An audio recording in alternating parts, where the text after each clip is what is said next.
guys, so today I decided that I would tell you guys 20 healthy coping mechanisms that I use day to day. I don't use all of them at once, obviously, but I do use them a lot to deal with stressful situations. And I thought that this video could be helpful if you are trying to find other ways to deal with things that are more healthy than things you might have been choosing. I got this idea from an assignment that I had to do for therapy at my treatment center. Back in January, I think, I got an assignment from my therapist to write down 10 different healthy coping mechanisms that I could use instead of unhealthy coping mechanisms that I was using. That just kind of gave me the idea to write down 10 more and share them with you guys because they were helpful to me. And I thought that, you know, if you guys are low on ideas, then this could be a really beneficial, helpful video. I want to help you guys as much as I can, give you guys as many resources as I can, and see you guys be happy and do good things for yourself. In my opinion, the more that you use these healthy coping mechanisms, the more integrated they will get into your life instead of the unhealthy ones that you may or may not be using. I know that sometimes it's really hard to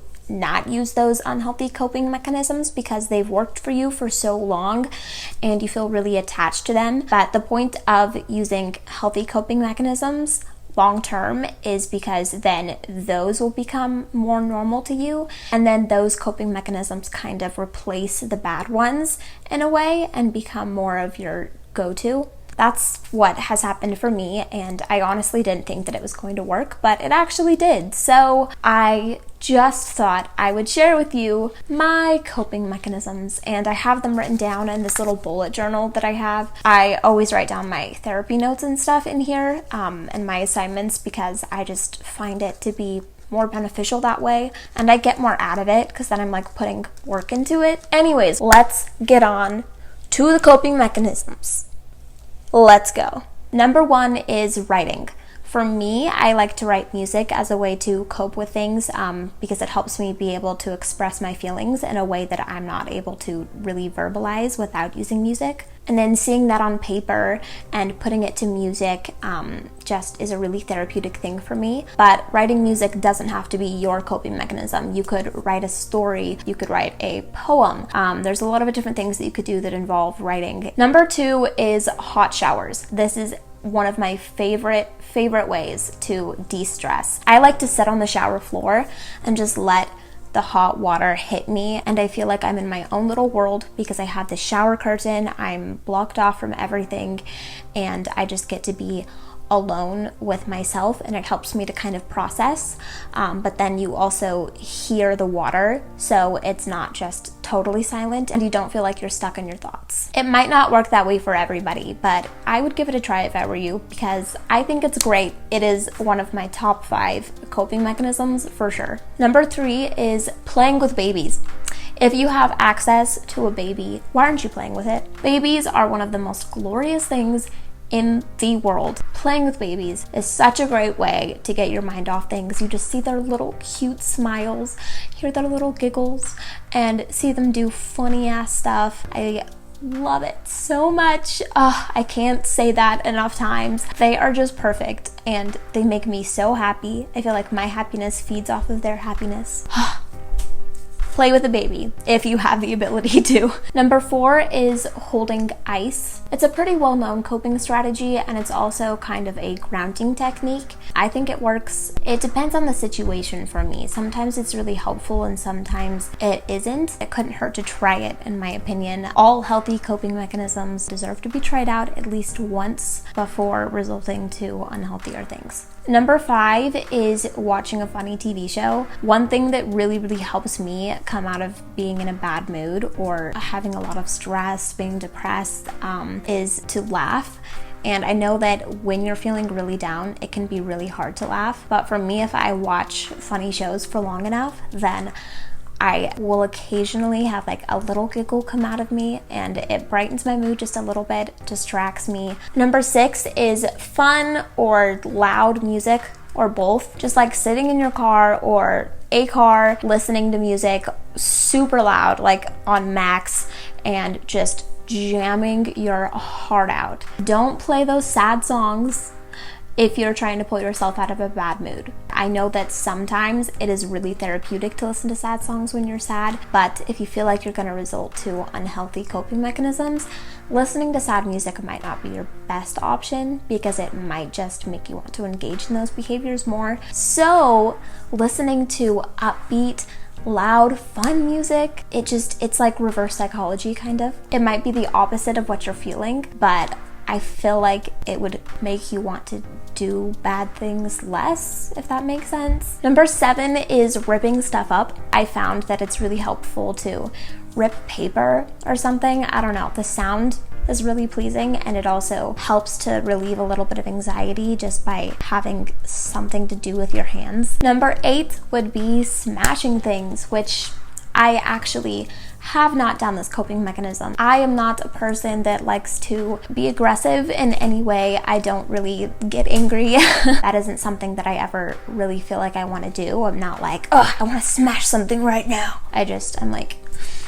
to squeeze a pillow and cry. But if smashing something is like totally you, that's just how you want to get out all of your emotions, then there are places, literally, like there's a place in my hometown where you can pay to go to their facility and smash as many things as you want. It sounds like a really cool idea because then you're not smashing anything that you care about. You can just go there, get out your aggression, and leave. Number 8 is mindful yoga or meditation. I think it's really helpful to put on some soothing music, dim some lights, maybe even light a few candles, and just try to connect your mind and body and focus on your breath. I find it to be really soothing, and if that's not your thing, that's not your thing. But there are tons of other ways that you can cope with things. So I'm gonna keep going and give you more ideas. Number 9 is playing with putty or some kind of squishy toy or kinetic sand, just giving your hands something to do. I would consider getting one of those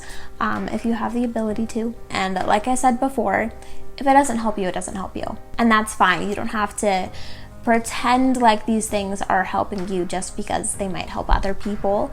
What works for you might not work for someone else, and what might work for someone else doesn't work for you. And that's just how it goes. The next one is journaling. I don't remember what number I'm on. I think it might be 10, but honestly, I always lose count. So I'm just gonna say the next one is from now on.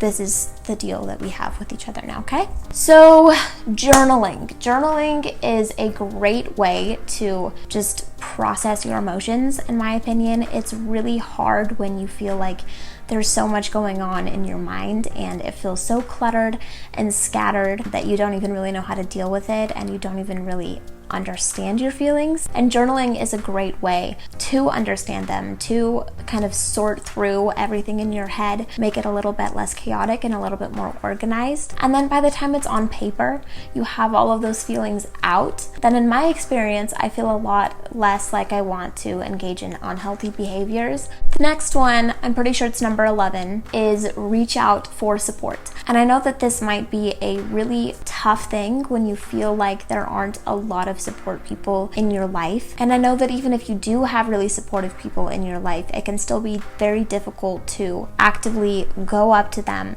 let them know that you're struggling, and ask them for help. But I promise you that once you do, it is so much more helpful. You leave with such a better feeling. That is if they are a supportive person. If they're not, then it might not be the best idea to go up and talk to them and reach out to them for support, because they might just give you feedback that you don't really like or appreciate, and it might make the situation worse. So make sure that this person that you do reach out to is a safe person to talk to that you trust. The next one, which is number 12, I believe, is clean. Sometimes it can be really helpful to get your mind off things by just cleaning your room, cleaning your car, helping with dishes, cleaning the kitchen, depending on your living situation. It's a really good way to just distract yourself, get your mind off of things. And also I feel like if your head feels really chaotic and cluttered and your bedroom, your living space is really chaotic and cluttered, it can make the chaos in your mind feel a lot worse. And if you just make your room look all nice and neat, I feel like that really helps with all of the chaos in your brain, because then at least your living area looks more put together and isn't as stressful.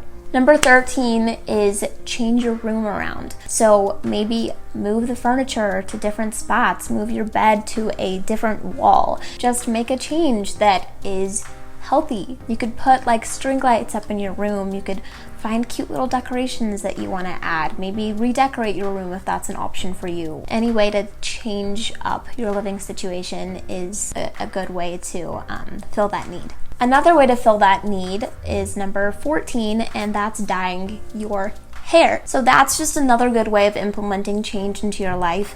And you don't have to do permanent dye. You can do temporary, semi-permanent if you're scared that you're not gonna like the color or something. Number 15, I think, is to draw. You can do any form of art really that floats your boat. You could paint, you could do charcoal drawings, you could do watercolor, and even if it's not something you're into, you know, just try something new. You know, you don't have to be good at it. And I know, I mean, for me, I'm a perfectionist, so if you are too, that's a really hard thing to hear. Like, it doesn't have to be perfect, because in your brain you're like, oh yeah, it does. But if you're just using it as a way to self-soothe, you could literally just throw it in the garbage after. Nobody even has to see it. Number 16 is to try something new. If you have family members in the house that play instruments, maybe see if they can teach you how to play an instrument for a day, or do any of the things on this list that didn't appeal to you. Do one of them because it's new. Number 17 is practice opposite action. And this basically just means if you are feeling really down and you want to just sleep the day away, or you feel like you want to engage in an unhealthy coping mechanism, basically just do the opposite of that. So if you feel like sleeping, get up and go do something. As hard as it is to get yourself to do that in the moment, you have a much better feeling, and it really helps to lift your spirits up. This is something that I learned in group therapy at my treatment center, and I have practiced it a bunch of times since then, and I have found it to be so helpful. So I would give it a shot. Number 18 is get out of the house. Go on a drive, go on a walk, do whatever you want to do outside of your normal realm of comfort. Do something that isn't inside of your house so you don't feel all cooped up, because I feel like that can just make the situation worse sometimes. Just go take in the world and let it rejuvenate you with happiness. That sounded stupid. Anyways, the next one is to write down your distorted thoughts and break them down factually. So for instance, if you're thinking, I don't deserve to be happy right now, write that down and then break that down with facts, because I find that a lot of the times you really can't. The more you go down the chain and break it down more and more, you start to realize that it is actually distorted and you don't have a lot of evidence to prove why that is true. It's more just a feeling that you have about yourself that isn't backed up by a lot of things. And to me, I feel like that helps. I still have the feeling that I don't deserve this and this, but it's not as strong because I broke it down into facts. Number 20 is to write down stressful situations for you. So common things that happen that you know are very stress provoking, and make a plan to deal with them in the future, how to cope with it, how to deal with it in the moment, so you don't go into it with stress and then leave with more stress or shame or discomfort or whatever you think you might feel. I just want to throw in another one super quick that I totally forgot to mention, and that is tracing the lines in your hands. I do this super regularly, and it is one of my favorite coping mechanisms because then I get completely focused on that instead of the current issue at hand. However, do not use this as an avoidance technique. Use it as a coping mechanism, because you might need to be processing through your emotions, working through all of the stuff going on in your head. Anyways, that is all, friends, folks. I hope you have a great day. I will see you in my next video. Bye!